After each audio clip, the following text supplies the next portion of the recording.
Hello, Sedi. Leo, asawa ko. Napatawag ka. Hindi pa ba kayo uwian? Ito, pauwi na. Nagpapahinga na lang kami.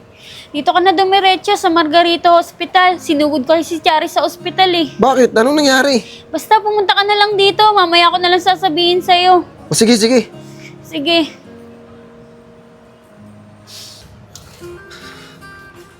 Sid, ayun si Maring Angel oh. Tara. Asawa ko. Anong nangyari kay Chari? Andun siya sa loob. Pag uwi niya kasi kanina galing eskwelahan, bigla na lang siyang hinimatay. Ano nangyari sa kanya? Ano sabi ng doktor?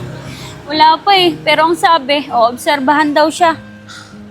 Tayo tayo niyan. Kailangan natin ng malaking pera. Para malaman natin kung ano talaga sakit niya. Paring Sedi, manghiram ka kaya muna pera kay engineer para kung sakali malaman natin yung sakit ni Chari, mapagamot agad natin.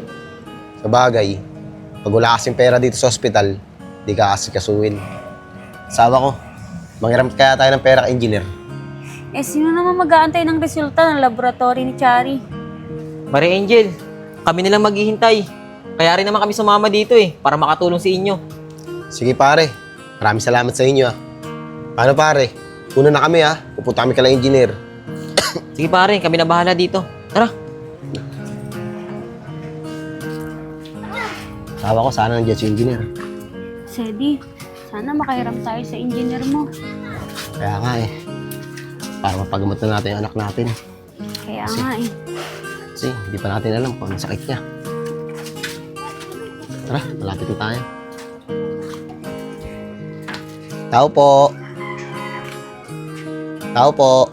Oh, sino kaya yun? O kuya, sino pong hinahanap nyo? Kuya, nandiyan po ba si Engineer Kaisan? Ah, si Papa po ba? Wait lang po, tatawagin ko. Sige, salamat po. Pa! Oh, Oscar, bakit? May naghahanap po sa'yo sa labas eh. Sino yun? Yung mag-asawa po, hindi ko kilala. Ganun ba? O sige, tara. Tingnan natin.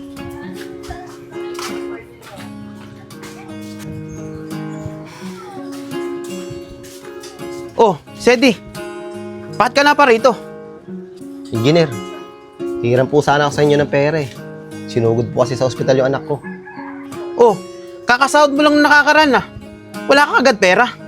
Engineer, ang dami po kasing bayarin sa bahay Babayaran ko naman po kayo kahit ikaltas nyo lang po sa sahod ko linggo-linggo. Ay naku, Sedi. Wala akong mapaperam sa iyo, ha. At saka yung problema mo sa pamilya mo, wag mo idadami sa trabaho. Sige na, makakalis na kayo. Sige po, Engineer. Maraming salamat po. Tara na.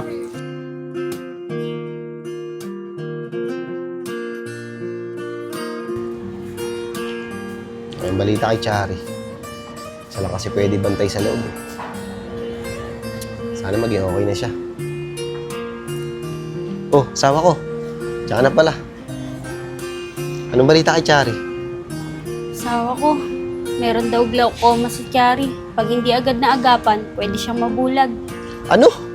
Bakit naman nagkaganon si Chari?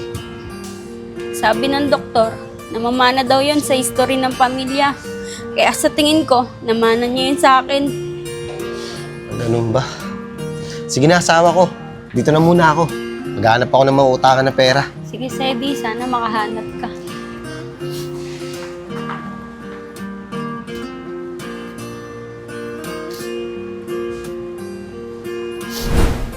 Ay naku, Sedi. Wala akong mapaperam sa iyo, ha. At saka yung problema mo sa pamilya mo, wag mo idadami sa trabaho. Sige na, makakalis na kayo. Ganito pala kahirap. Walang malapitan.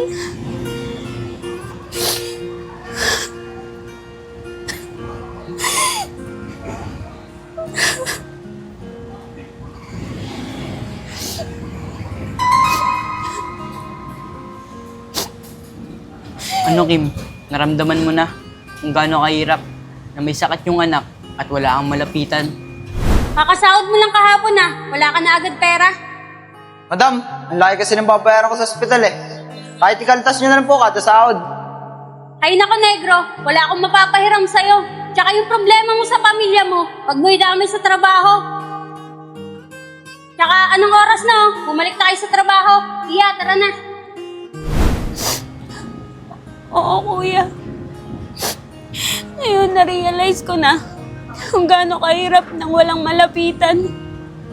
Kaya hanggat meron ka, dapat matuto ka magpairam. Pero kuya, di ba Diyos ka? Kahit ano gagawin ko, pagalingin mo lang yung anak ko. Nakawa mo na. Kim, hindi ko pwede gawin yan. Dahil ayun lang yung tinakdang araw para sa'yo. Pero tandaan mo, meron ka na lang isang araw para bumalik sa dati mong buhay. Kuya, parang awa niyo na po. Kahit wag niyo na po ako ibalik sa dati kong buhay. Napamahal na po sa akin yung mga bata. Kahit sa huling pagkakataon, sana mapagbigyan niyo po ako. Pero Kim, awa niyo na. pasensya ka na. Kuya. Kuya, nagmamakaawa ako. Kuya, parang awa niyo na. Nagmamakaawa po ako.